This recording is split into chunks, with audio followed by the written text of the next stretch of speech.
기도하고 기도함으로 2025년 2월 16일 공동체 예배로 하나님 앞에 나아가시겠습니다. 기도 올리겠습니다. 여호와는 내게 복을 주시고 너를 지키시기를 원하며 여호와는 그 얼굴을 네게 비추사 은혜 베푸시기를 원하며 여호와는 그 얼굴을 네게로 향하여 두사 평강 주시기를 원하노라. 하나님, 그 은혜와 평강이 우리에게 필요합니다. 하늘의 문을 여시고 주의 백성들을 은혜로 만지시며 평강으로 그 심령을 충만케 하시옵소서. 그리하여 세상의 문제, 세상의 어려움들도 있지만 주 안에서 안식을 다시 회복하게 하시고 나의 삶을 향한 주님의 음성으로 말미암아 다시 새롭게 되는 복된 예배되게 하여 주옵소서.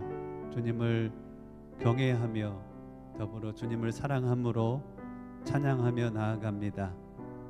우리의 마음을 만지는 깊은 은혜의 역사도 나타내시고 병을 치유하시며 기적을 베푸심에 하나님의 높은 은혜의 역사 또한 예배 가운데 허락하여 주옵소서. 주님의 기쁨 되는, 주님을 기뻐하는 귀한 예배 되길 간절히 원하옵고 우리 주 예수님의 이름으로 기도하옵나이다. 아멘. 나 주님의 기쁨 되기 원하네. 나 주님의 기쁨 되기 원하네. 내 마음을 새롭게 하소서. 새 무대가 되게 하여, 새 무대가 되게 하여 주사. 주님의 빛 비추게 하소서. 내가 원하는, 내가 원하는 한 가지. 주님의 기쁨이, 주님의 기쁨이 되는 것.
겸손히 내 마음을 드립니다. 겸손히 내 마음 드립니다. 나의 모든 것을, 나의 모든 것 받으소서. 나의 마음을, 나의 마음 깨끗게 씻어주사.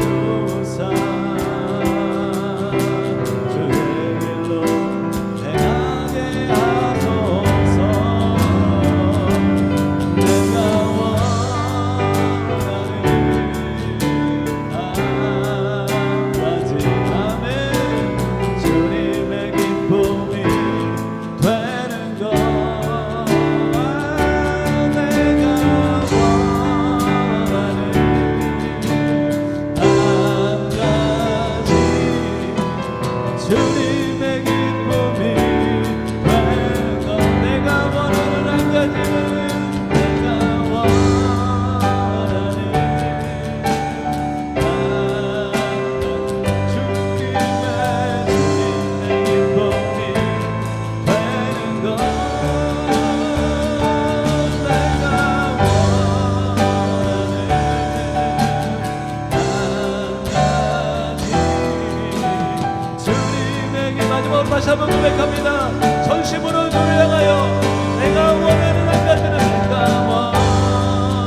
빛의 사자들이여 빛의 사자들이여 어서 가서 어둠을 물리치고 주의 진리 모르는 백성의 복음의 빛을 복음의 빛 비춰라 빛의 사자들이여 복음의 빛 비춰라 때로는 마음 밝게 비춰라 빛의 다같이 박수치며 찬양할까요?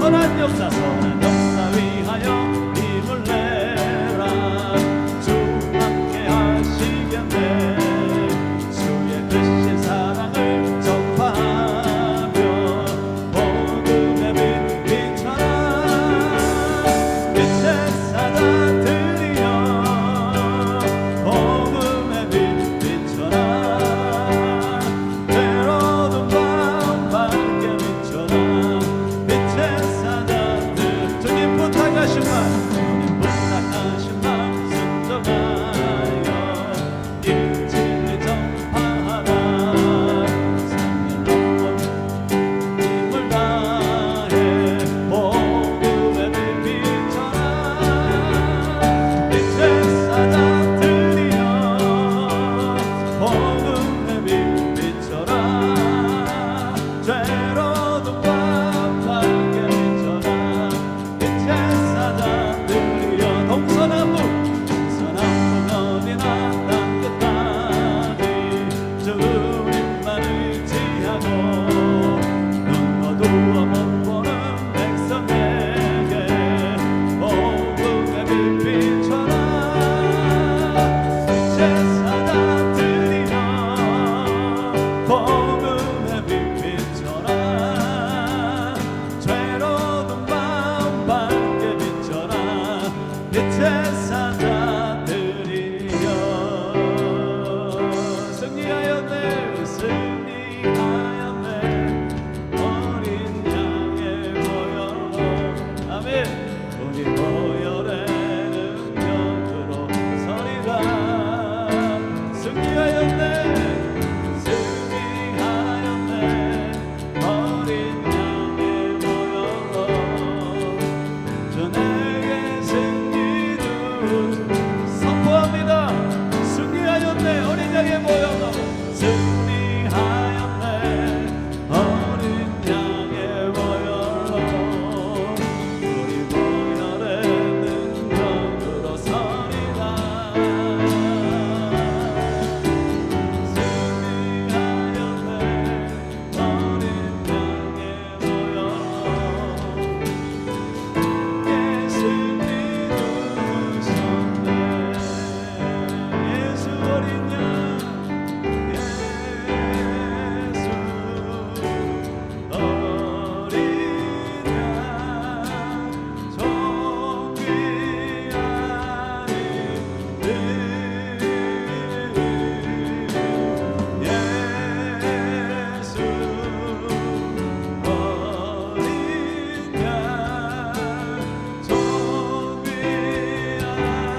다시 한번 고백합니다. 예수 어린 양 존귀한 이름 예수 어린 양 존귀한 이름 오 예수 어린 양 존귀한 약할 때 강함 되시네 약할 때 강함 되시네 나의 보배가 되신 주 나의 모든 것 아멘 주 안에 있는 보물을 나는 포기할 수 없네 주 나의 모든 것 예수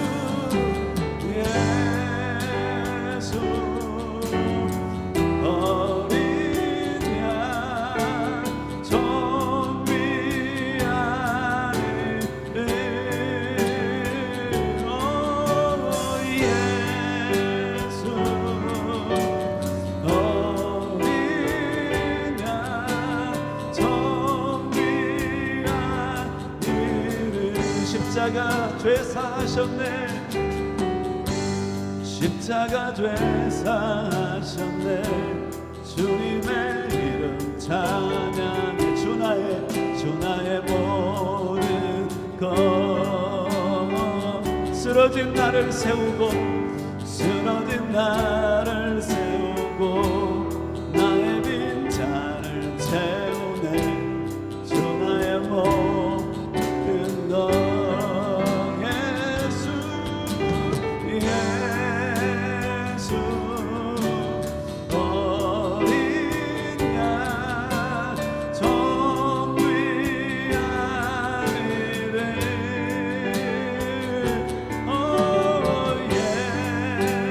예수 어린 양 정귀하리. 약할 때 강한 대신에 우리의 고백으로 나갑니다. 약할 때 강한 대신에 나의 보배가 되신 주 나의 모든 것. 주 안에 있는 몸은 주 안에 있는 몸은 나는 포기할 수 없네. 주 나의 몸. 전심으로 주를 향하여 고백합니다.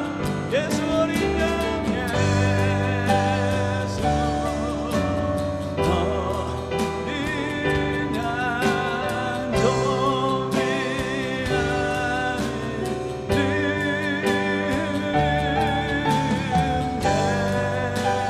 예수 어린 양 정귀하리. 십자가 죄 사하셨네. 십자가 죄 사하셨네. 주님의 이름 찬양. 주 나의 모든 것. 쓰러진 나를 세우고 쓰러진 나를 세우고 나의 빈잔을 채하네. 주 나의 모든 것. 예수 어린 양 예수 어린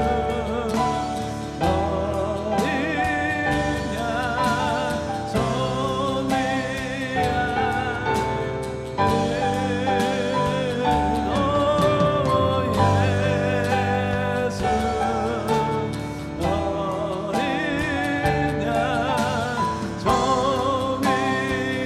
보좌 가운데 계신 주님을 바라보며 고백합니다. 예수 어린 양 예수 어린 양 정귀하리.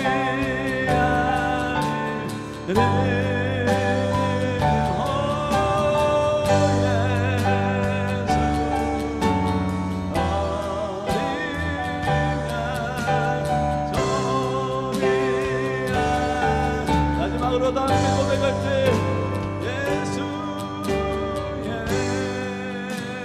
예수 어린 양 정귀하리래.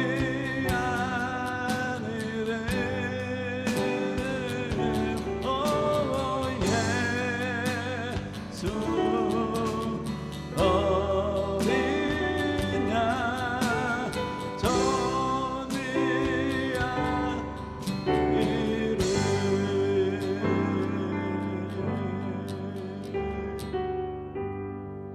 십자가에 우리를 구원하시기 위하여 자신의 모든 것을 내어주신 주님, 쓰러진 나를 세우고 나의 빈잔을 채우시며 다시 새롭게 하기를 원하시는 그 사랑의 하나님, 이 자리에 예배 가운데 임재하시어 은혜가 필요한 영혼들에게 은혜로 역사하시고 마음을 주께서 그 은혜로 만져주시어서 결박은 끊어지고 사슬에서 풀려나며 진리와 성령 안에서 온전히 자유케 되는 복된 예배가 되게 하여 주옵소서. 사람이 기대하지 못하였던 크고 놀라운 그 높은 은혜의 역사 또한 나타내시사 질병에 치유되며 악한 영의 역사가 떠나가며 거룩한 하나님의 통치하심이 각 심령과 삶 가운데 이루어지는 그 통치하심이 임하는 복된 예배 되게 하시옵소서. 주님을 찬양하며 예배하며 감사하며 우리 주 예수님의 이름으로 기도하옵나이다. 아멘. 교회가 신앙 고백을 할 때 일어서서 합니다. 사도행전으로 하다가 요한복음 1장으로 올해 들어서 시작을 했습니다. 주님은 나에게 이러한 분이시고 나를 위하여 이러한 일을 행하셨습니다라는 우리의 신앙을 함께 요한복음으로 고백하시겠습니다. 고백합니다. 시작. 태초에 말씀이 계시니라. 이 말씀이 하나님과 함께 계셨으니 이 말씀은 곧 하나님이시라. 그가 태초에 하나님과 함께 계셨고 만물이 그로 말미암아 지은 바 되었으니 지은 것이 하나도 그가 없이는 된 것이 없느니라. 영접하는 자 곧 그 이름을 믿는 자들에게는 하나님의 자녀가 되는 권세를 주셨으니 이는 혈통으로나 육적으로나 사람의 뜻으로 나지 아니하고 오직 하나님께로부터 난 자들이니라. 말씀이 육신이 되어 우리 가운데 거하심에 우리가 그의 영광을 보니 아버지의 독생자의 영광이요 은혜와 진리가 충만하더라. 하나님이 세상을 이처럼 사랑하사 독생자를 주셨으니 이는 그를 믿는 자마다 멸망하지 않고 영생을 얻게 하려 하심이라. 아멘. 이로써 제로 함께 고백하며 나아갑니다. 보혈을 지나 보혈을 지나 하나님 품으로 보혈을 지나 아버지 품으로 보혈을 지나 하나님 품으로 한 걸음씩 나가네. 정귀한 주 보혈이 정귀한 주 보혈이 내 영을 새롭게 하시네. 정귀한 주 보혈이 내 영을 새롭게 한 보혈을 의지하며 나아갑니다. 보혈을 지나 보혈을 지나 하나님 품으로 보혈을 지나 하나님 품으로 아멘. 보혈을 지나 하나님 품으로 한 걸음씩 나가네. 정귀한 주 보혈이 정귀한 주 보혈이 내 영을 새롭게 하시네. 정귀한 주 보혈이 내 영을 새롭게 한 정귀한 주 보혈이 정귀한 주 보혈이 내 영을 새롭게 하시네. 정귀한 주 보혈이 내 영을 새롭게 하네.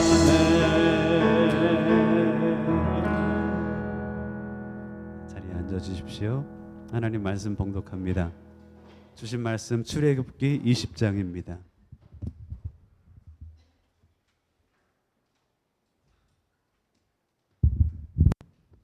하나님 말씀 출애굽기 20장 1절로 11절까지 말씀. 출애굽기 20장 1절로 11절까지 하나님 주신 말씀 공동체가 함께 봉독해 올리겠습니다.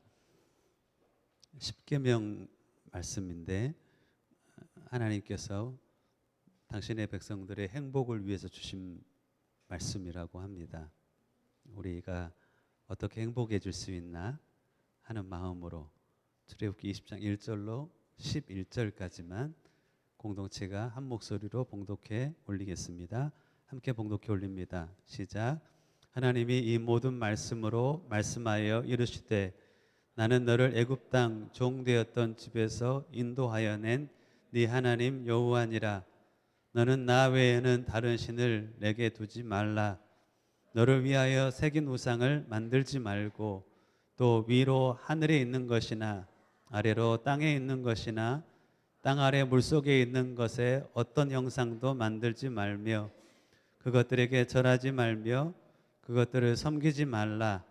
나 내 하나님 여호와는 질투하는 하나님인즉 나를 미워하는 자의 죄를 갚되 아버지로부터 아들에게로 3, 4대까지 이르게 하거니와 나를 사랑하고 내 계명을 지키는 자에게는 1000대까지 은혜를 베푸느니라. 너는 네 하나님 여호와의 이름을 망령되게 부르지 말라. 여호와는 그의 이름을 망령되게 부르는 자를 죄 없다 하지 아니하리라. 안식일을 기억하여 거룩하게 지키라. 엿새 동안은 힘써 네 모든 일을 행할 것이나 일곱째 날은 내 하나님 여호와의 안식일은즉 너나 네 아들이나 네 딸이나 네 남종이나 네 여종이나 네 가축이나 내 문 안에 머무는 객이라도 아무 일도 하지 말라. 이는 엿새 동안에 나 여호와가 하늘과 땅과 바다와 그 가운데 모든 것을 만들고 일곱째 날에 쉬었음이라. 그러므로 나 여호와가 안식일을 복되게 하여 그날을 거룩하게 하였느니라. 아멘. 잠깐 기도 올립니다. 귀하신 하나님, 예배하는 이 자리 우리와 그 영으로 함께 계심을 인하여 감사합니다.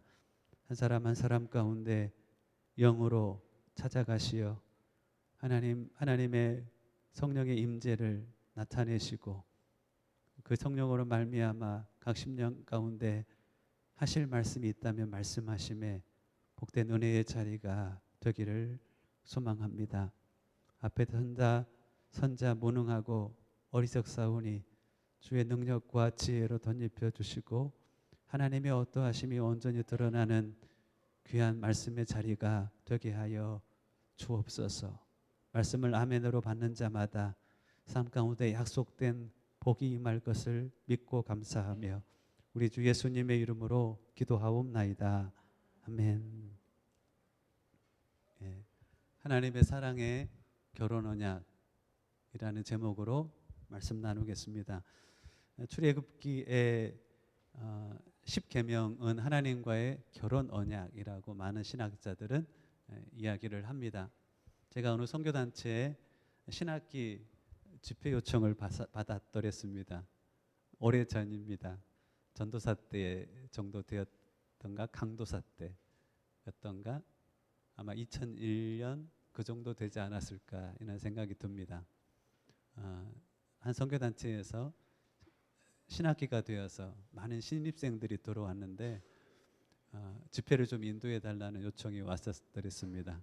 제목이 뭐였냐면 대학생활 10계명이라는 제목이었습니다. 대학생활을 하는 데 있어서 신앙인으로서 어떻게 대학생활을 지혜롭게 할 것인지에 대해서 10가지 좀 지침을 이야기해 주십시오라고 하는 요청이었습니다. 그런데 제가 대학생활이라는 말을 못 들었습니다. 그래서 10계명에 대해서 메시지를 전해달라고 하는 요청으로 제가 들었습니다. 대학생활 10계명과 성경의 10계명은 굉장히 무게가 다릅니다. 대학생활 10계명은 뭔가 이렇게 대학생활은 이렇게 해야지 하는 10가지 지침들을 배우는 시간이지만 성경의 출애굽기 20장에 나오는 10계명은 굉장히 분위기가 다릅니다. 그래서 제가 집회에 가서 봄 학기니까 3월 초입니다. 집회 가서 본문을 딱 읽는데 리더들의 인상이 너무 안 좋습니다. 왜냐하면 요청은 대학생활 10계명을 요청을 했는데 저는 성경의 10계명을 가지고 왔기 때문에 너무 분위기가 좀 이상했더랬습니다. 그때까지도 몰랐습니다. 이틀간의 집회였는데 첫 번째 집회가 끝난 다음에 또 이야기를 안 했던 것 같아요. 제 기억으로. 둘째 날이 마치고 난 다음에 성령께서 둘째 날 강하게 임재하셨습니다. 그리고 집회를 인도했던 리더가 저한테 찾아와 가지고 강도사님, 실제적으로 저희들이 대학생활 10계명에 대해서 요청을 드렸더랬습니다.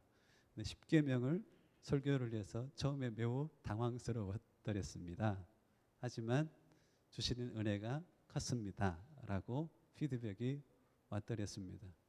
삶을 살아갈 때 어떤 대학 생활을 행복하게 하는 10가지 지침들이 있다면 우리의 삶도 신명기 10장 13절이죠. 너희들이 행복을 위해서 주신 여호와의 명령과 규례를 지킬 것이 아니냐.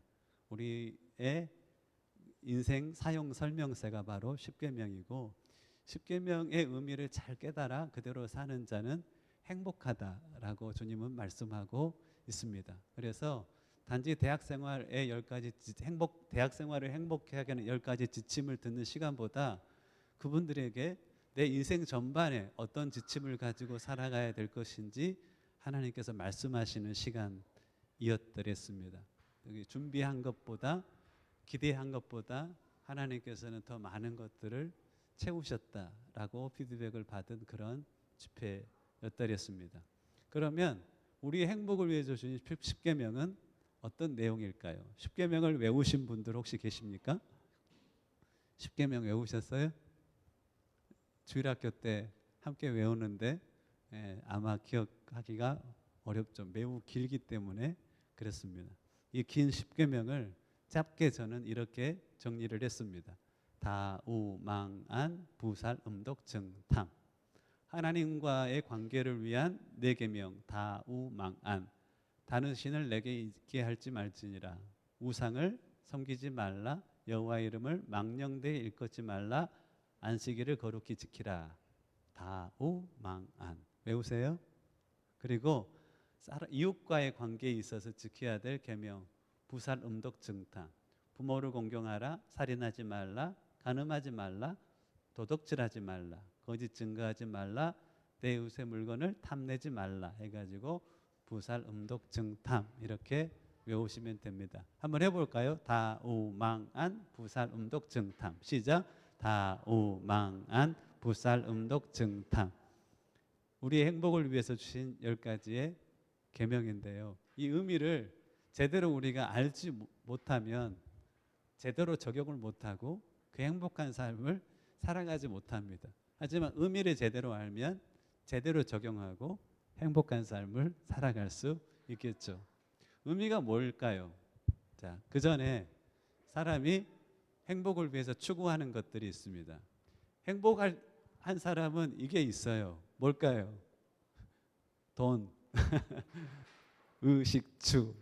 이게 기본이겠죠. 하지만 좀 더 고차원적인 행복을 추구하는 사람들에게는 이것이 있어요. 진선미를 추구합니다. 뭐라고요? 진선미. 들어보셨나요? 진이라는 것은 참 진짜인데 거짓이 뭘고 참이 뭔지를 분간해 가고 싶다. 뭐 거짓이 뭔지 모르면 나는 거짓에 속아 살아갈 수밖에 없어. 진리가 뭘까? 진리를 발견하는 사람은 자유합니다. 요한복음 8장에 진리를 알지니 진리가 너희를 자유케 하리라. 얼마나 자유하는 삶을 살아가는지 모릅니다. 대학교 들어가서 고민이 많았습니다. 하나님은 계시나? 인생은 어떻게 살아가야 되나? 그때 내 마음속에 진리가 나를 자유케 한다는 것을 알고 있었습니다. 하나님, 참을 알게 해주세요. 진리를 알게 해주세요. 사람은 진화되었나요? 창조되었나요? 여기서부터 하나님은 계시나요? 계시지 않나요? 그 진리를 내가 알 때 내 영혼이 내 삶이 정말로 자유로워졌던 것을 기억합니다. 참과 진리를 알고자 하는 욕구가 있고 진리를 알 때 인간은 행복합니다.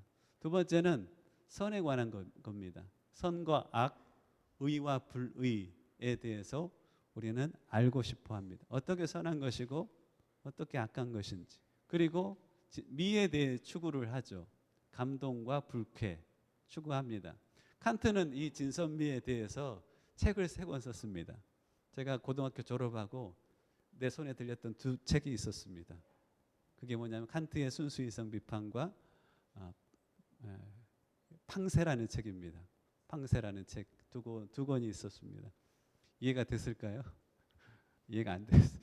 너무 어려웠습니다. 나중에 이렇게 이해가 정리를 했습니다. 칸트는 특별히 그 3가지의 책을 이렇게 집필을 했는데요. 순수이성 비판, 실천이성 비판, 판단력 비판, 이 3가지 책을 썼습니다. 이 3가지 책은 무엇에 관한 책이냐면, 나중에 이제 이걸 알고 읽으면 우리 다음 세대 아이들도 순수이성 비판이 읽어질 거예요. 왜 이 책을 썼는가? 실천이성 비판을 칸트가 왜 썼는가? 이 진선미에 대해서 답을 찾고자 하는 칸트의 엄청난 그 노력의 결과입니다. 순수이성 비판은 진을 추구했던, 그리고 실천이성 비판은 선을 추구했던 미적, 뭐 미학이라는 요즘에 학문도 있는데 미학에 대한 집대성한 책이죠. 미적 판단력 비판, 이것이 칸트의 애씀이었습니다. 이것도 마찬가지인데 여러분들이 뭔가 앞에서 프리젠테이션을 하고 또 주일학교에서 뭔가를 가르칠 때가 있을 거예요. 다른 사람들 설득할 때 이 3가지 요소가 동일하게 필요합니다. 남을 설득할 때는 논리적으로 그것이 맞아야 됩니다. 그러니까 이렇게 뭐 서론, 본론, 결론 해가지고 논리적으로 이것이 이게 뭐라고 그래요? 부딪히는 게 없어야 되는 거예요. 그리고 뭔가 이렇게 여러분들이 주일학교 때라든가 다른 사람을 가르칠 때는 내가 그렇게 살아가기 때문에 도덕적으로 설득력이 있어야 됩니다. 더불어서 그 설득의 내용들이 감성적으로 다른 사람들에게 잘 전달이 돼야 됩니다. 이것을 제가 여러분들에게 나누는 이유는 뭐 아리스토텔레스는 이것을 로고스, 에토스, 파토스라는 단어로 정리를 했는데 나중에 다음 세대하고 이 부분을 좀 나눌 기회가 있을 거라고 생각합니다. 요즘에 한국 사회가 많이 시끄럽습니다.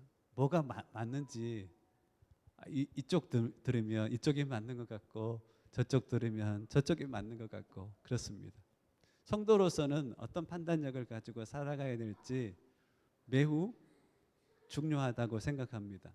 좌와 우를 떠나서 여러분들이 이 기준 안에서 이런 질문을 던져 보셨으면 좋겠습니다. 저는 진짜 저를 보더라도 내가 늘 생각하는 게 이것인 것 같아요. 첫 번째는 주장에 거짓과 왜곡은 없는가, 사실에 근거한가, 이 진에 관한 질문입니다.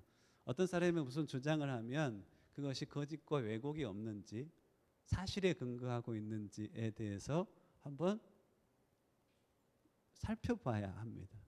이 정도의 지적인 어떤 능력들을 저는 다음 세대는 가지고 있었으면 좋겠습니다. 그게 사실에 근거한 이야기인가라고 물어보는 겁니다. 그것이 좌든 그것이 우든 마찬가지입니다. 두 번째는 주장하는 이들이 이를 추구하는가, 의를 추구하는가, 탐욕과 불의는 없는가에 대해서 한 번 정도 물어보는 겁니다. 지나치게 막 의심하면서 물어보라는 게 아니라 어찌 보면 그가 주장하고 있는 주장도 있지만 그의 삶도 있잖아요. 지금까지 어떻게 살아왔는지 알잖아요. 그러면 그 사람이 참으로 추구하는 것이 개인의 이익인지 아니면 사회적 공의인지에 대해서 우리는 나름대로 평가할 수가 있는 겁니다.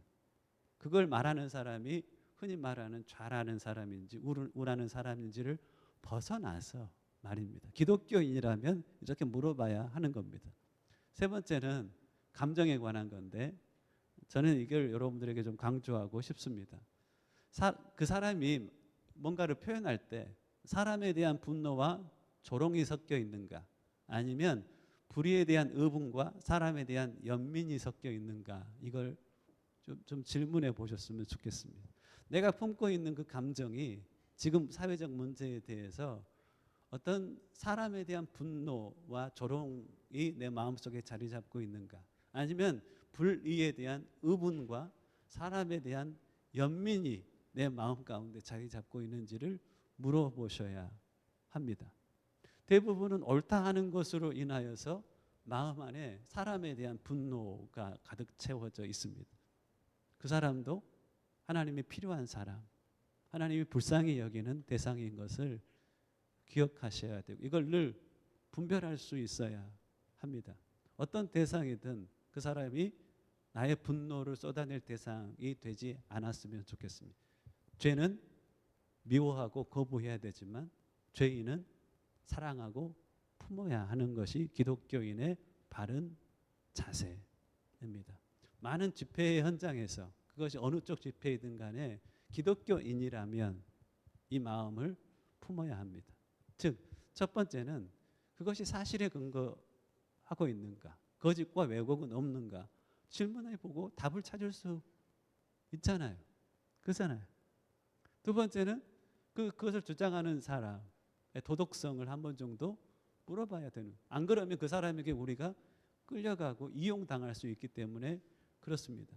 정치인이 선한 의도로 거룩하고 도덕적인 삶을 살아가면서 다음 선거를 생각하지 않고 다음 세대를 생각하며 정치를 해가는 사람들이 있어요. 우리는 그런 사람들을 분별해낼 수 있어야 됩니다. 개인의 이익을 위하여서 백성들을, 국민들을 이용하는 사람이 아니라 백성들을 위하여 자기를 내어줄 수 있는 정치 리더십들을 품관할 수 있어야 되는 건데, 어떨 때는 우리가 그 분별력이 없는 것처럼 보일 때도 있습니다. 좌와 우위를 떠나서 우리가 참으로 다음 세대를 걱정하는 정치 리더십들이 다음 세대는 되었으면 좋겠고, 그런 사람들을 분별해낼 수 있었으면 좋겠습니다. 삶의 흔적들을 보면 그의 삶을 우리가 읽을 수 있잖아요.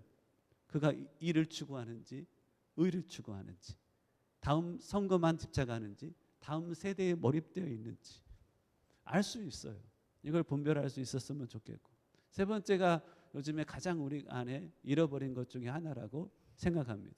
내가 마음속에 있는 것이 혈기인지 의분인지, 사람에 대해서 내가 조롱하는지 아니면 사람들에 대한 연민을 가지고 이야기를 하는지에 대해서 살펴보고, 참으로 국가 또한 이 나라 또한 저는 좀 부조화스럽지 않았으면 좋겠습니다.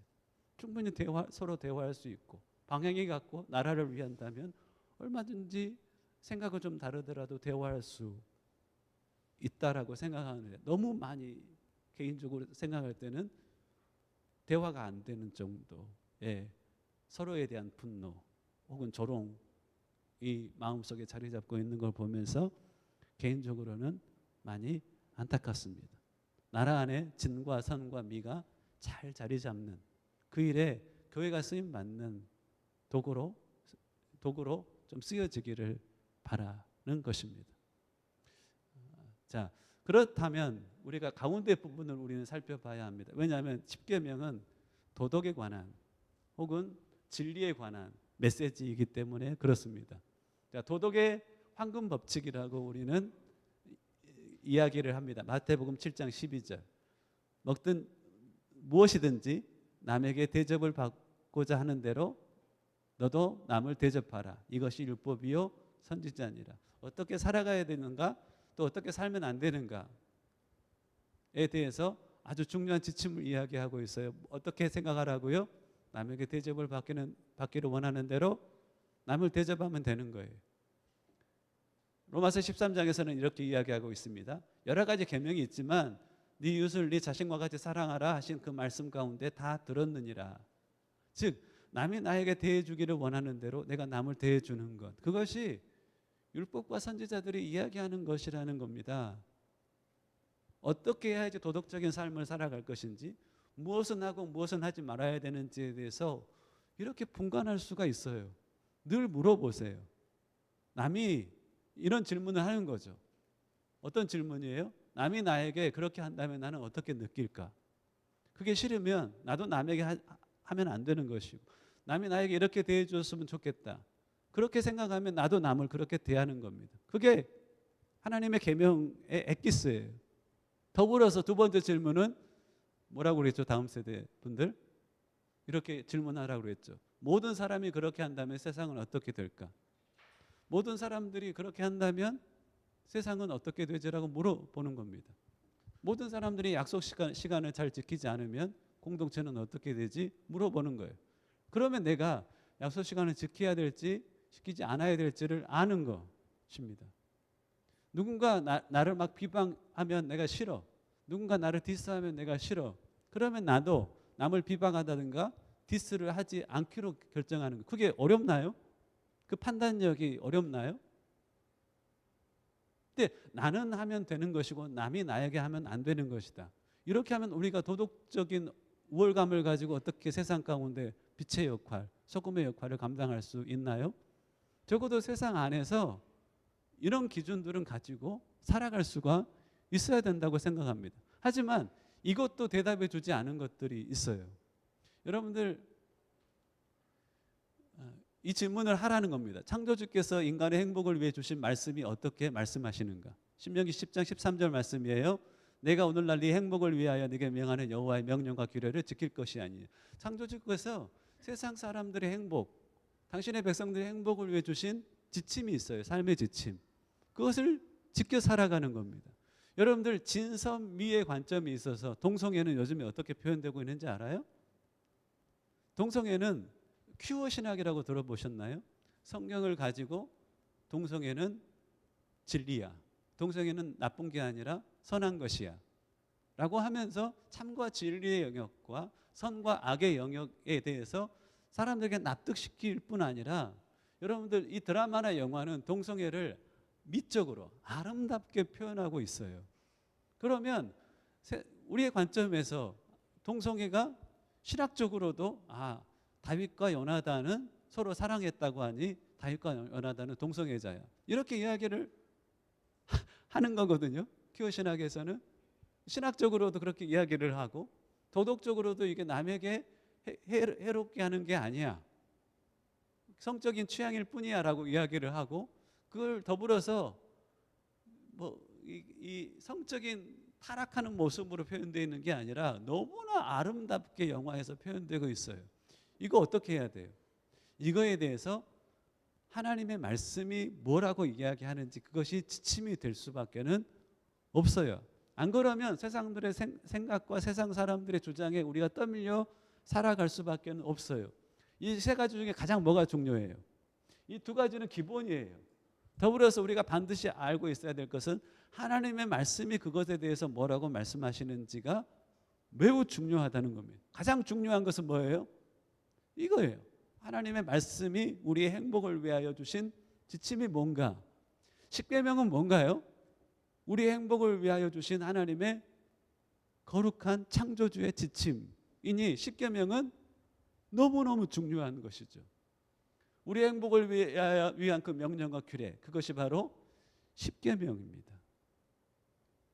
반드시 그 의미를 알고 삶 가운데 지켜감으로 행복을 누려야 될 하나님의 우리의 행복을 위해 주신 너무나 놀라운 지침, 그것이 바로 십계명인 것입니다. 그러면 그 의미를 한번 같이 찾아보았으면 좋겠습니다. 두 가지로 나누어지죠.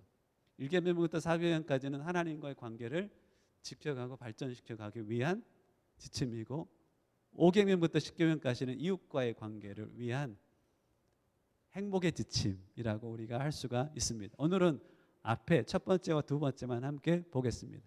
첫 번째 계명은 뭐죠? 동희야, 첫 번째 10계명 내용은 뭐야? 오늘 본문에 보면 뭐라고 나와 있어요? 예, 첫 번째 계명은 너는 나 외에는 다른 신을 내게 두지 말라라고 첫 번째 계명은 이야기를 하고 있습니다. 이게 무슨 의미일까요? 나 외에 다른 신을 내게 두지 말라. 아주 쉽게 설명하면 나만 사랑해라는 고백. 나도 너만 사랑할 테니까 너도 나만 사랑해 라는 고백. 결혼 언약이에요. 결혼한 관계에 있어서 이 말을 하는 게 지나친가요? 가장 중요한 거 아닌가요? 결혼 관계에 있어서 내가 여러분들이 아내나 남편에게 당신을 내가 월요일부터 토요일까지 사랑할 테니까 일요일만 다른 사람을 사랑할 수 있도록 해주세요. 말이 안 되는 거예요. 그죠? 결혼 관계라면 마땅히 나만 사랑해라고 말하는 것이 너무 당연한 거예요. 하나님이 뭐 하시는 거예요 지금? 우리는 결혼한 관계니 네가 나만 사랑했으면 나도 너만 사랑할 테니. 이것에 관해서 레위기 2장 2절에는 이런 표현을 쓰고 있어요. 네 신혼 때의 사랑을 기억하노니 곧 씨 뿌리지 못하는 땅 광야에서 나를 따랐습니다. 여러분들 출애굽기의 시작은 1절과 2절부터 이제 20장 1절 2절부터 시작합니다. 3절부터 십계명이 시작하고 3절 이전에 1절 2절을 먼저 하나님께서 말씀하세요. 뭐라고 말씀하시냐면 2절 나는 너를 애굽 땅 종되었던 집에서 인도하여 낸 네 하나님 여호와니라 라고부터 시작합니다. 무슨 말이냐면 내가 값을 주고 너희를 노예의 삶으로부터 종의 삶으로부터 구원해냈다. 예수님은 뭐라고 말씀하실까요? 나는 내가 지불할 수 있는 모든 값을 지불하여 종의 노예로 살았던 너희들, 죄의 노예로 살았던 너희들을 구원해냈다. 내가 너를 얼마나 사랑하는지 아니? 하면서 하나님은 내 아들까지도 십자가에 내어 주었다 라고 하시면서 이제 우리가 사랑의 관계를 맺고 살았으면 좋겠다. 나는 너를 사랑할 테니 너는 나 외에 다른 신을 눈에 두지 말고 나만 사랑해. 그것이 과한 요구인가요? 너무나 당연한 요구인가요? 너무나 당연한 요구인 것이. 이 첫 번째 계명 안에는 뭐가 담겨 있냐면 하나님이 우리를 너무 사랑하시는데 그래서 나도 너를 사랑할 테니까 너도 나만 사랑했으면 좋겠다. 이 하나님의 사랑의 관계에 대한 목마름이 1계명에는 담겨져 있는 겁니다. 나만 사랑해 줬으면 좋겠다. 다른 신을 네게 있는 것이 나는 용납이 안 된다는 겁니다. 야고보서 4장에서는 그거에 대해서 너희는 하나님이 우리 속에 거하게 하신 성령이 시기하기까지 사모한다 하신 말씀을 헛된 줄로 생각하느냐. 많은 사람들이 세상과 보타며 살아가고 있었을 때, 영적으로 간음하며 살아가고 있었을 때 야고보서 말씀이 이 말씀이에요. 하나님이 시기하신다는 거예요. 하나님이 다른 것으로 시기하는 게 아니라 결혼 관계에 있는 배우자를 향하여 배우자의 마음이 나 아닌 다른 것을 향할 때 시기한다는 것. 너무나 원색적인 표현이지 않나요? 근데 시기하지 않은 게 비정상이죠. 결혼 관계에 있어서 시기하는 것. 그 사람의 마음이 다른 남자, 다른 여자에게 갔을 때 시기하는 것은 너무나 당연한 것이죠. 그 하나님의 사랑의 마음이 1계명 가운데는 담겨져 있으니 1계명을 읽을 때마다 나를 사랑하신 주님, 나도 주님만 사랑하겠습니다. 늘 그렇게 고백하시며 주님과의 사랑의 관계 가운데 나아가시는 저와 여러분들이 되실 수 있기를 주님의 이름으로 축복합니다. 아멘. 두 번째 계명은 좀 이상합니다.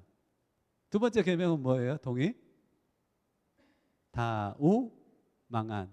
우는 우상을 만들지 말고 그것에 절하지 말며 그것을 섬기지 말라는 겁니다. 그렇죠? 자, 여러분들 우상하면 생각나는 게 뭐예요? 그때 당시에는 여기 바알 우상은 여러분들 성경에서 많이 들어보셨을 거예요. 아세라, 아스다롯 이런 우상입니다. 바알은 누구냐면 이때 당시에 가나안 땅에서의 그 우주 만물을 창조하는 신을 엘이라고 했습니다. 엘이라는 것은 만물을 창조한 신, 그리고 이 능력이 최고로 강한 최고의 능력자 엘, 그리고 인간에게 호의와 긍휼을 베푸는 분으로서 여겨졌습니다. 그 엘의 아들이 있습니다. 그 엘의 아들이 누구냐면 바알입니다. 바알입니다. 바알은 어떤 신이냐면 비와 바람의 신, 농토의 소출을 주관하는 신. 가나안 사람들이 농사를 짓고 살았다는 거 아시죠? 뭐가 제일 중요했을까요? 농사의 소출이 가장 중요했습니다. 엘의 아들이 바알 말고 또 한 사람이 있었습니다. 모트라고 합니다. 모트는 건기의 신, 건조한 시기의 신, 죽음의 신이었습니다. 매해 모트하고 바알이 싸운대요.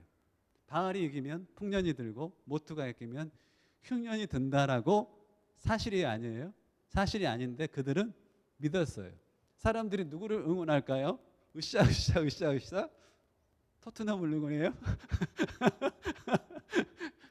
요즘 미칠 것 같죠? 으쌰 바알을 응원하는 거예요. 바알을. 근데 바알에게 재물도 갖다 바치고 바알을 예배함을 통해서 바알이 모트를 이기기를 응원하는 거예요. 마치 이 유럽 축구에서 막 축구 대항에서 관객들이 막 응원하는 것처럼 그렇게 막 재물을 갖다 바치면서 막 응원하는 거예요. 그게 바알 신이에요. 우리에게 풍요를 가져다 주는 신입니다. 두 번째 아세라 이 여신은 엘의 와이프예요. 그리고 바알의 엄마죠.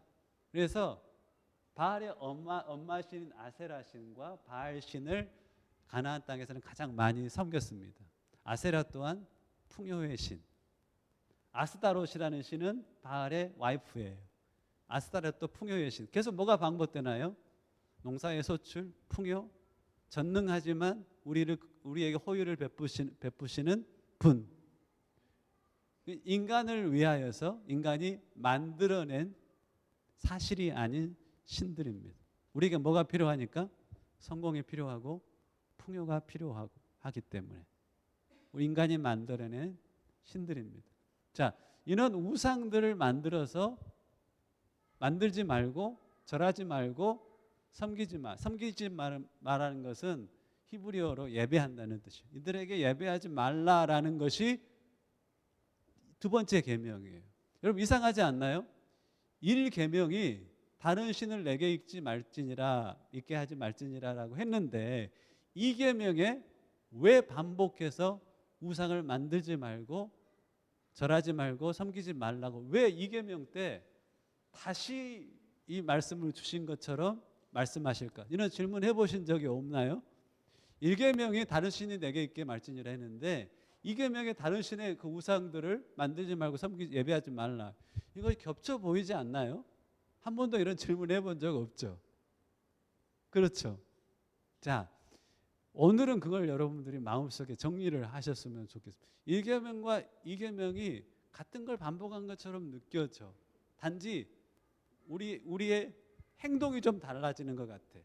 즉 다른 신을 내 마음에서 멀리하는 것과 그들을 만들거나 섬기지 말라는 행동이 다르다는 것을 표현하고 있는 것을 똑같은 것을 반복하고 있나? 이렇게 우리는 이해할 수 있는데 그게 아니에요. 왜 아닌지 제가 설명을 해드릴게요. 자, 이방인이 섬기는 다른 신의 우상 이것도 포함이 됩니다. 우상을 섬기지 말라는 것은 다른 신을 우상으로 만들어서 섬기는 것을 포함합니다. 하지만 이것만을 이야기하고 있지 않아요. 이거 전체는 사람의 풍요와 성공을 위해 만든 신이라는 걸 여러분들은 알 겁니다. 하지만 두 번째는 이스라엘이 섬기는 여호와 하나님의 우상이 있었어요. 무슨 말이냐면 출애굽기 32장 4절에 보면 그 시내산 아래에서 이게 여러분들 시내산 아래 출애굽기에서 시내산까지 가죠. 시내산 아래에서 모세가 시내산에서 하나님의 율법을 받으러 올라갈 때 이스라엘 백성들이 뭐였어요? 출애굽 32장에 보면 금송아지를 만들어 놓고 그들에게 절하면서 뭐라고 했어요? 이는 우리를 애굽에서 인도하여 낸 여호와 하나님이다 라고 그 신이 바알이라든가 아세라든가 엘이라든가 아스타롯이라든가 이방인들이 섬기는 다른 신이 아니라 이들이 말했던 것은 이것이 애굽에서 우리를 인도하여 낸 그 하나님이다 라고 하면서 섬겼어요. 그 우상이 있어요. 두 번째 보면 이스라엘이 722년에 이제 북이스라엘이 멸망하기 전까지, 즉 그 솔로몬 이후에 솔로몬의 아들이 누군지 혹시 기억나나요? 르호보암이에요. 르호보암. 그리고 사람들이 막 따랐던 리더가 한 명 있는데 여러 사람이 보암직했던 여러 보암이 있었어요. 르호보암은 느그만 좋았던 르호보암이고, 여러 보암은 여러 사람이 보암직했던 여러 보암이에요. 유다 지파하고 베냐민 지파가 남쪽에 남았고 나머지는 북쪽으로 가서 10지파가 북이스라엘, 남유다를 남겨놓은 북이스라엘 나라를 건국을 했어요. 그 나라를 건국했었을 때 주도한 리더가 누구냐면 여로보암이었어요. 여러분들 아시죠? 이스라엘 백성들은 율법에 뭐라고 이야기하냐면 이스라엘의 세 가지 절기 때는 예루살렘 성전에 와서 하나님 앞에 얼굴을 보이라는 계명이 있어요. 즉 유월절 때 와야 돼, 성전으로 와야 돼, 그리고 오순절 때 와야 되고 장마절 때 와서 하나님 앞에 얼굴 보이면서 제물 드리며 예배해야 돼라고 하는 계명이 있단 말이에요. 그러니까 남북이 나눠지니까 북에 있는 하나님을 신실하게 믿었던 많은 하나님 백성들은 어떻게 해야 돼? 남쪽의 예루살렘으로 와야 돼. 나라가 분열됐는데 그들이 내려오면 어떻게 될까? 그 사람들의 마음이 북보다는 남이 좋구나 라는 마음이 생기지 않을까? 여로보암 너무 부족한 것들이 지나고 나니까 많이 보여. 차라리 르호보암, 이 예루살렘을 중심으로 성전을 중심으로 모인 이 그룹에 내가 속해야 되지 않을까라는 생각이 들을 수 있잖아. 그래서 여로보암이 어떠한 결정을 하게 됐냐면 하나님이 이걸 너무나 싫어했어요. 가증했어요. 왜냐하면 하나님을 향한 예배를 파괴시켜버린 이 죄를 하나님이 너무 싫어했었어요. 그 결정이 뭐였냐면 예루살렘 가기 전에 베델이라는 곳이 있어요. 그곳에 금신상을 세워놓고 이가 우리를 애굽에서 인도하여 낸 여호와 하나님이다 라고 사람들을 모아서 절기 때 내려가지 말고 내가 다시 만드는 그 절기에 베델로 가서 섬기라, 금신상을. 이게 여호와 하나님이니까 이렇게 사람들에게 가르쳤단 말이에요. 북쪽에 있는 사람은 내려오기 힘들죠. 그래서 저 북쪽의 북쪽 끝 단이라는 지방에 더불어서 금송아지를 하나 더 만들어 놓고 북쪽에 있는 사람들은 내려오는 게 힘드니 단으로 가서 그 금신상이 우리 하나님이니까 섬기라라고 했던 것이. 이들이 누구를 섬겼어요? 바알을 섬겼나요? 아니죠. 아세라를 섬겼나요? 엘과 아스타로를 섬겼나요? 그게 아니에요. 그들이 여호와 하나님을 섬긴다고 하면서 뭘 만들었어요? 우상을 만들었어요. 그걸 하나님이 가증히 여기셨다. 이게 왜 하나님이 너무나 가증히 여기는 일이었을까요? 여러분들 잠깐만 집중하세요. 이걸 설명하는 것이 너무 중요해요. 예배는 무엇과 무엇으로 드려야 돼요? 신령과 진정으로 드려야 돼요. 신령이라는 것은 영으로 간다는. 하나님은 요한복음 4장에 보면 하나님은 영이시니 영과 진리로 하나님을 예배해야 돼요. 그래야지만이 하나님과의 풍성한 교제를 맛볼 수가 있어요. 즉 여러분들이 하나님과의 1대1의 교제를 누리기 위해서는 어떤 감각을 지켜가고 개발해야 되냐면 내 영으로 나아가 영이신 하나님을 맛보는, 그래서 살아계신 하나님과의 산 교제를 누리는 그 연습을 해야 돼. 아니 하나님은 살아계시기 때문에 우리가 그 하나님의 임재를 맛볼 수 있어요. 여러분들이 예배하면서 하나님의 임재를 구하나요? 내가 예배 때 예배 시간을 지키고 예배 형식을 지키는 것을 예배라고 생각하잖아. 그게 어찌 보면 하나님과의 영적인 교제를 여러분들 대체하고 있을 수가 있어요. 내가 하나님을 예배 시간에 만나지 않았는데 하나님 임재를 경험하지 못하는데 내가 예배 드렸다라고 생각을 해버리는 거예요. 내가 우상을 만들어 놓으면 내 오감이 우상을 봐요. 더불어서 오감이 집중할 때 어떤 감각이 힘을 잃어버리냐면 내 영의 감각이 힘을 잃어버려요. 하나님은 영이시니 영으로 나아가 하나님과 교제해야 되는데 우상을 만들어 놓고 저것이 하나님이라고 하면 내 눈이, 내 코가, 내 귀가 그것을 향하여 집중하니 내 영적인 감각이 점점점 약화되어 버린다는 거예요.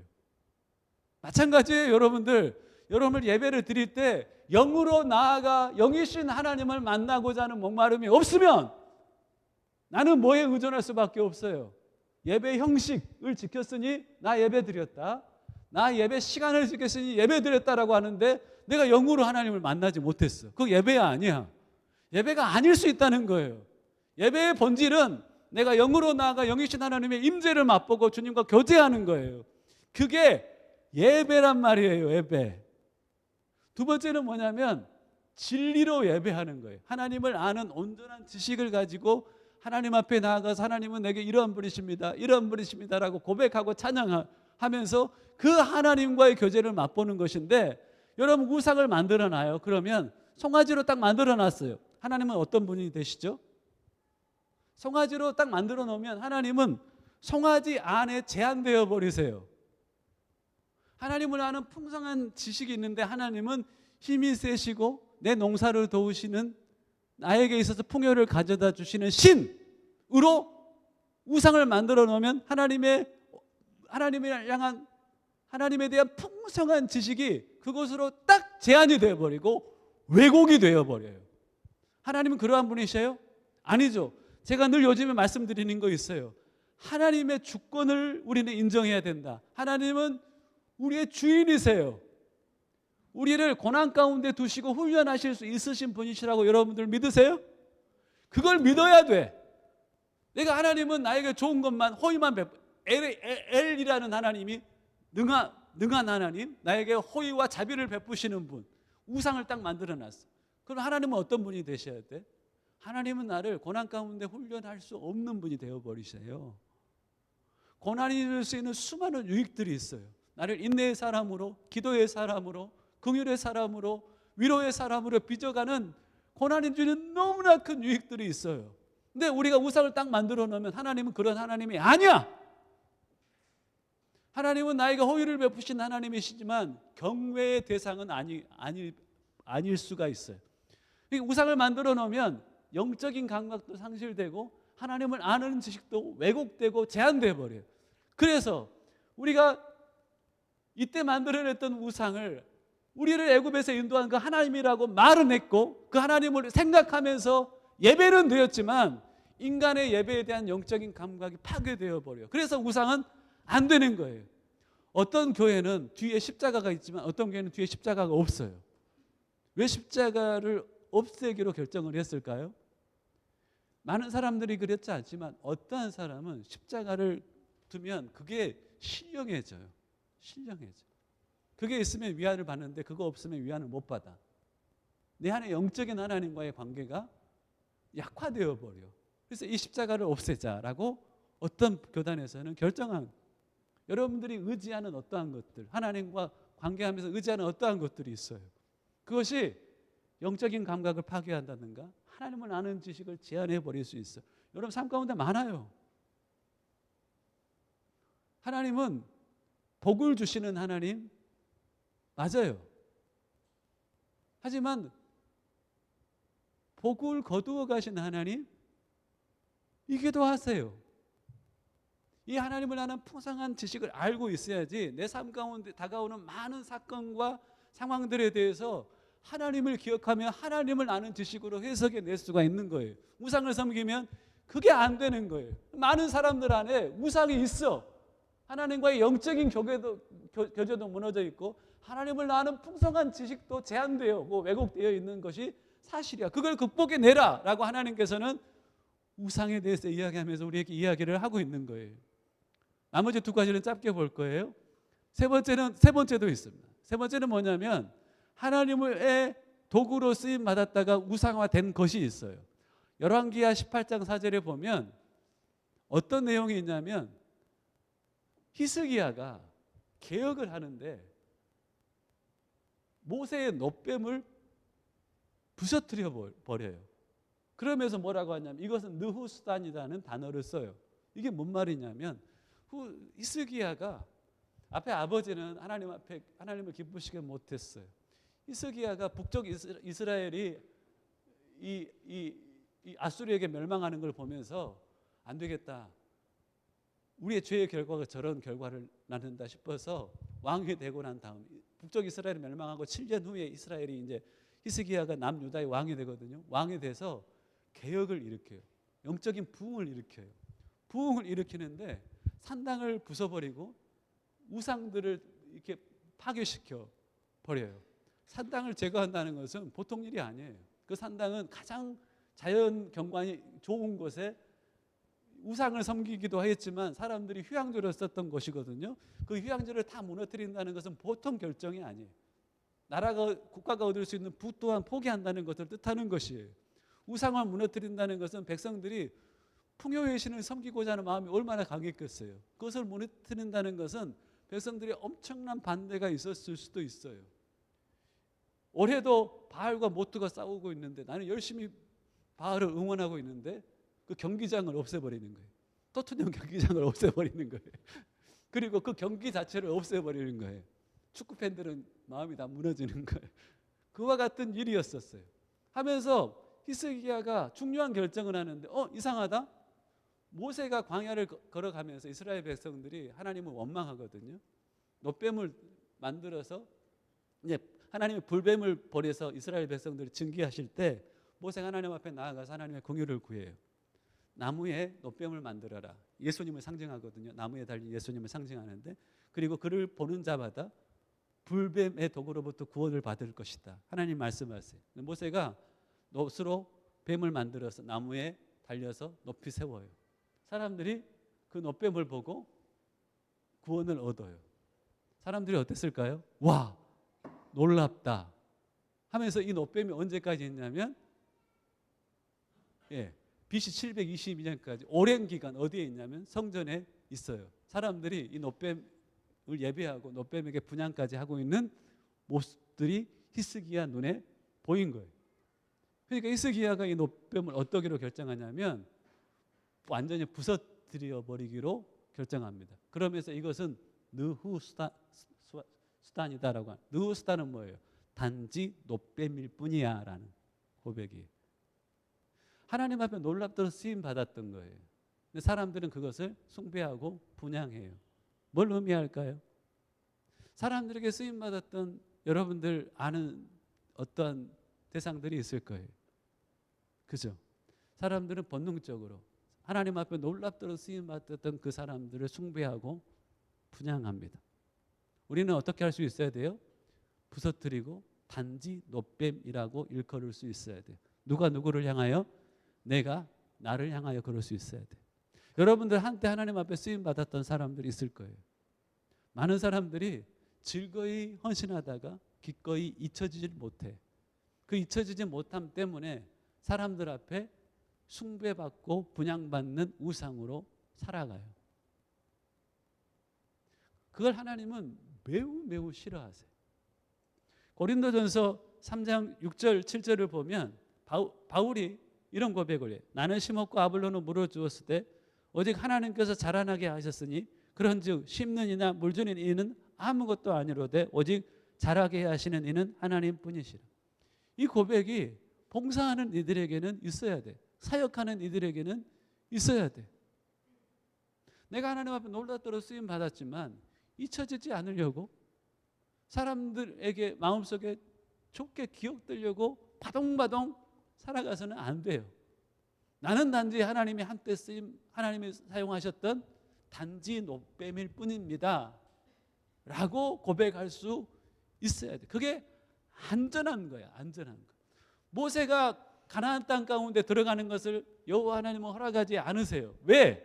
모세가 가나안 땅에 들어갔어.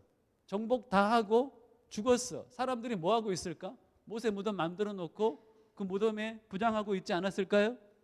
모세를 하나님은 너무나 사랑하셨어요. 그래서 가나안 땅에 들어가는 허락하지 않고 느보산에서 무덤도 없이 사라져가게 했어요. 누구를 위한 하나님의 배려예요? 모세의 영원한 상급을 위한 하나님의 놀라운 배려였었어요. 우리 또한 그렇게 살아갈 수 있어요. 여러분들이 존경했던 어떤 목회자들은 단지 놋뱀일 뿐이에요. 놋뱀을 그에 대한 우상을 만들 때부터 우리가 무너지기 시작하는 거야. 하나님을 섬기는 우리의 마음이 무너지기 시작하는 거야.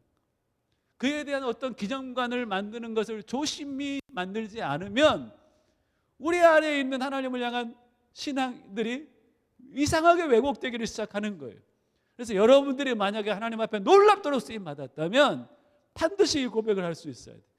잊혀지기를 결정하면 나는 단지 너빼밀 뿐입니다 라고 이야기할 수 있어야 돼요. 여러분들이 어떤 놀랍게 하나님 앞에 쓰임받은 대상을 봤더라면 늘 이 생각을 해야 돼요. 그 목사님에게 설득이라도 해야 돼요. 목사님, 나는 이런 은혜를 받았습니다 하면서 우리 안에 느스단을 없애는 것이 모든 목회자들에게는 마지막 사역, 가장 중요한 사역이 돼야 되는 거예요. 그걸 못하니까 한국교회가 많이 아프다. 잊혀지지 않으려고 하다가 잊혀져 버리는 거예요. 그냥 잊혀지기로 결정하면 잊혀지지 않은 존재로 살아갈 텐데 잊혀지지 않으려고 하니까 오히려 그동안 그분에 대해서 마음에 간직했던 소중한 기억들조차도 그 마음속에서 사라져버리는 그런 일들을 경험하는 겁니다. 세 번째 우상은 바로 이거예요.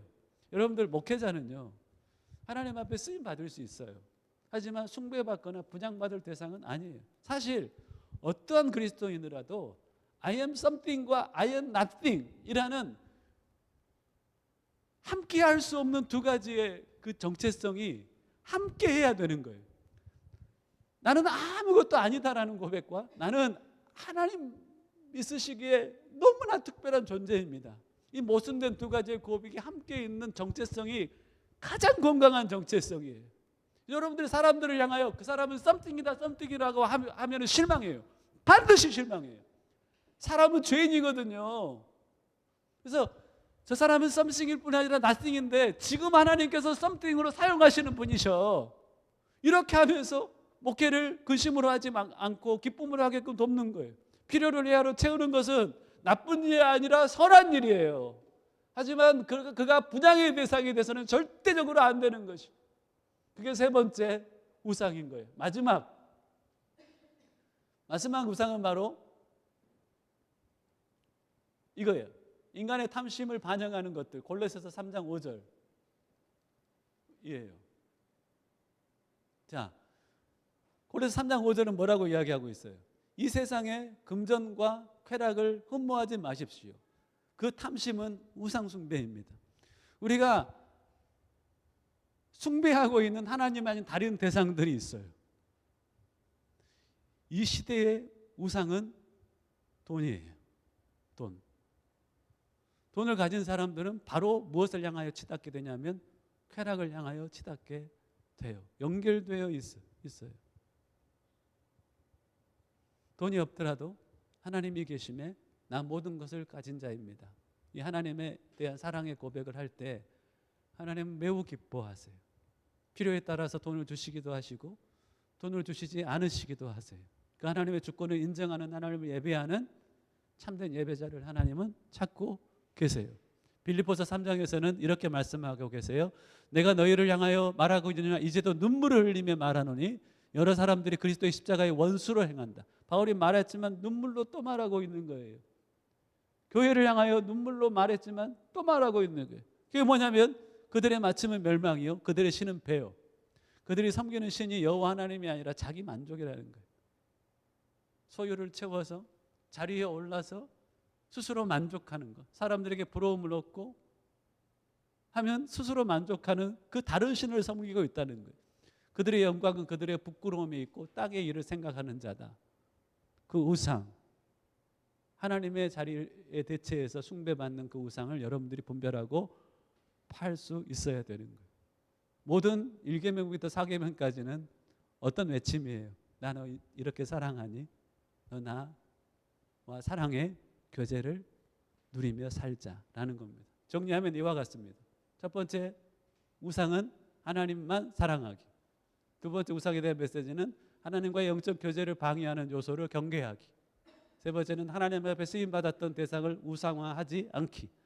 네 번째는 하나님이 아닌 숭배의 대상을 제거하기. 이게 행복의 길이라는 것을 여러분들 기억하시고 하나님과의 깊은 사랑의 교제 가운데 다시 나아가시는 은혜가 여러분들 삶 가운데 이 계명을 쫓아 살아갈 때 임하기를 주의 이름으로 간절히 축원합니다. 이렇게 기도했으면 좋겠습니다.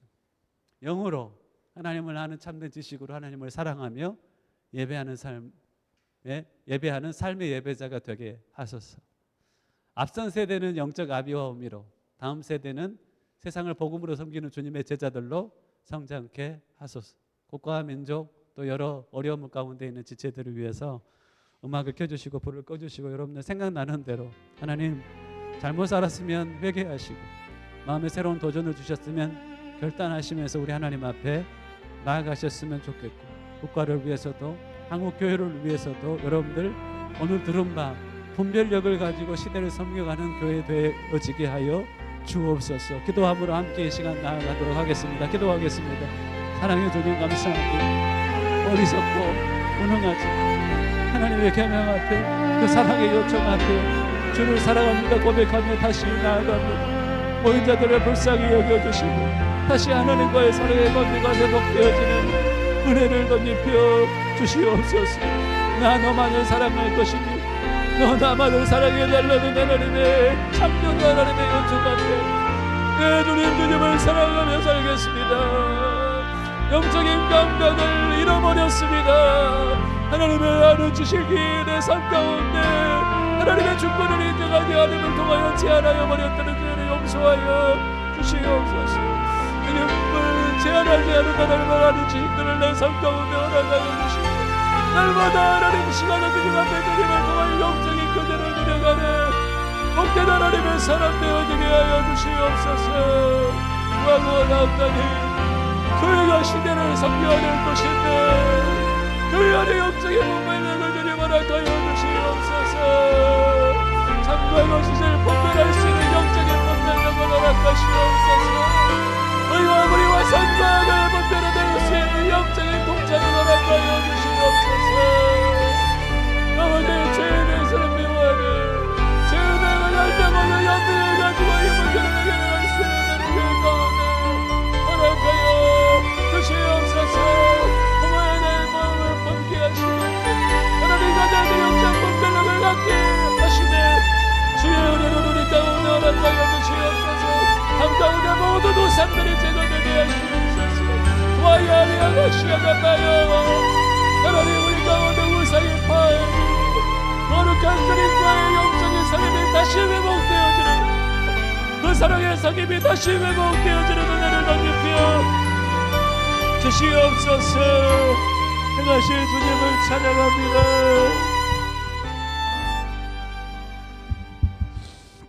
하나님 감사합니다.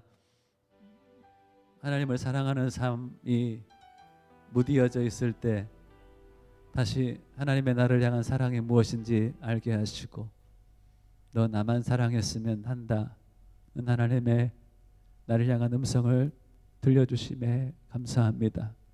우상에게 빼앗겼던 내 영적인 감각을 매일의 첫 시간을 하나님 앞에 나아감을 통하여 다시 회복하는 은혜도 덧입혀 주옵소서.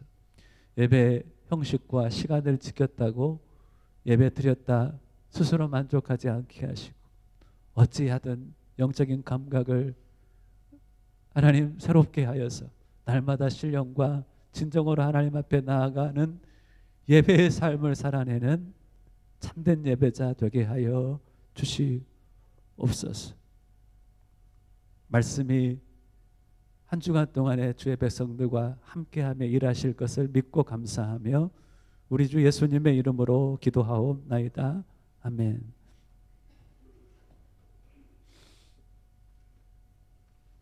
나 무엇과도 주님을 바꾸지 않으리.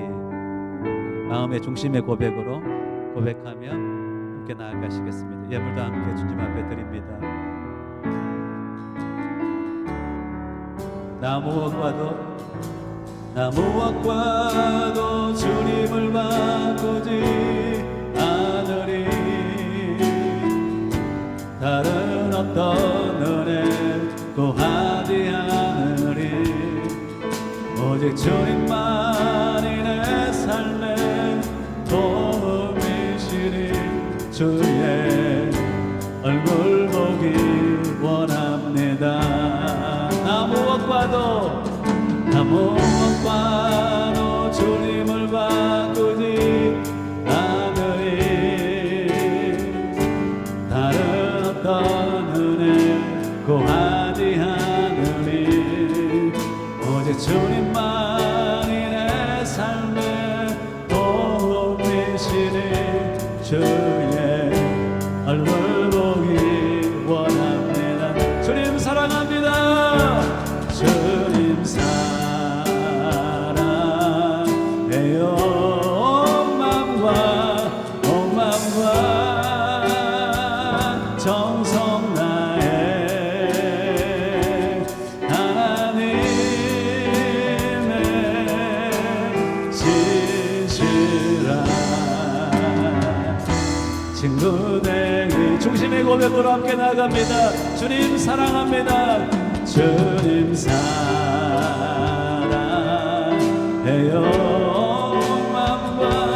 온 맘과 정성 다해 하나님의 신실한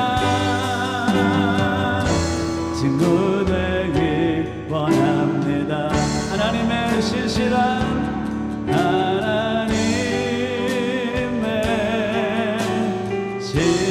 신실한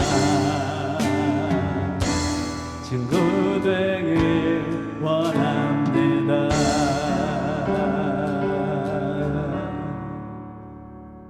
기도합니다. 하나님, 주 앞에 나를 드리고 예물 드리게 하심에 감사합니다. 무엇보다 하나님과의 사랑의 새로운 그 관계 가운데 우리 자신의 시간과 마음을 드립니다. 날마다 하나님과의 영적 교제가 깊어지며 풍성케 되어지게 하시고 그 하나님 임재 가운데 살아가는 나를 통하여서 하나님의 어떠함이 세상 가운데 드러나는 은혜도 덧입혀 주옵소서.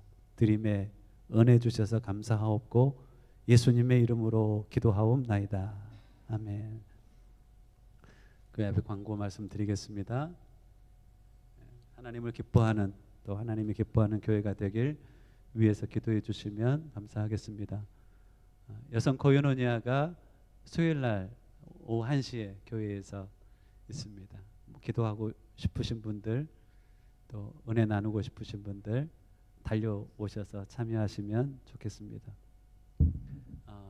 다음 세대 교육을 여기에서 1시 10분에 가지려고 합니다.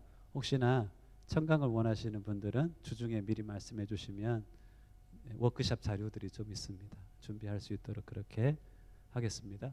그룹을 지어서 2명, 3명 같이 모이셔도 청강을 하셔도 좋을 것 같습니다. 신방과 기도 또 상담이 필요하신 분들은 말씀해 주시고요. 수연이가 대학 생활을 시작한다고 합니다. 이번 주 수요일 날 출국을 하는데요. 목사님 학교 놀러 오세요라고 하는데 가면 밥 먹을 예가 그쪽에 있는 것 같습니다. 마음속에 제가 왔을 때 아이였는데 너무나 작은 아이였는데 대학생이 돼서 또 한국에서 대학 생활을 시작한다고 합니다. 응원해 주시고 기도해 주시면 감사하겠습니다. 한 주간 여러분들 승리하십시오. 옆 사람에게 한 주간도 승리하십시오. 한번 격려해 주시겠습니까? 한 주간도 승리하십시오.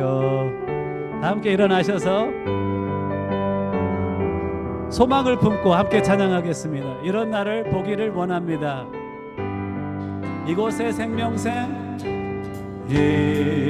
이곳에 생명샘 솟아나 눈물 골짝 지나갈 때에 머잖아 열매 맺히고 웃음소리 넘쳐나리라. 꽃들도 구름도 바람도 넓은 바다도 찬양하라.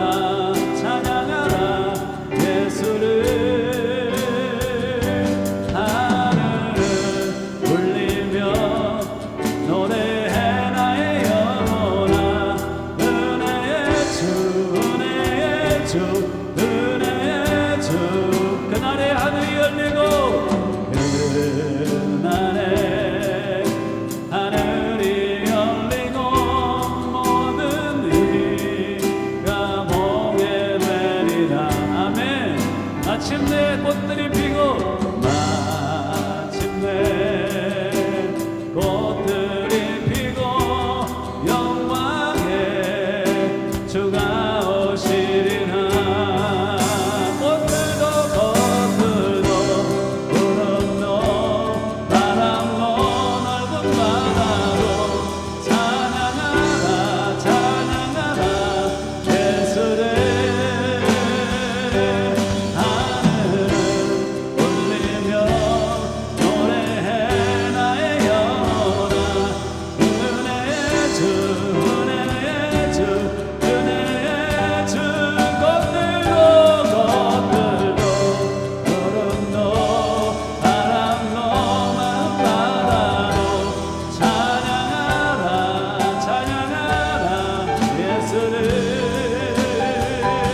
하늘은 울리며 노래해 나의 영혼아.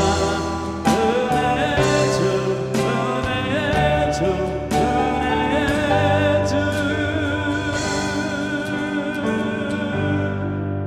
축도합니다. 이제는 다시 오실 우리 주 예수 그리스도의 크신 은혜와 아버지 하나님의 그 무한하신 사랑하심과 성령님의 멈추지 않으시는 그 은혜의 역사가 주신 말씀을 내게 주신 말씀으로 깨달아 다시 한번 하나님과의 깊은 사랑의 사귐 가운데 나아가길 소망하는 모인 주의 백성들 한 사람 한 사람 머리 위에 이제와 영원까지 함께 하시기를 간절히 축원하옵나이다. 아멘.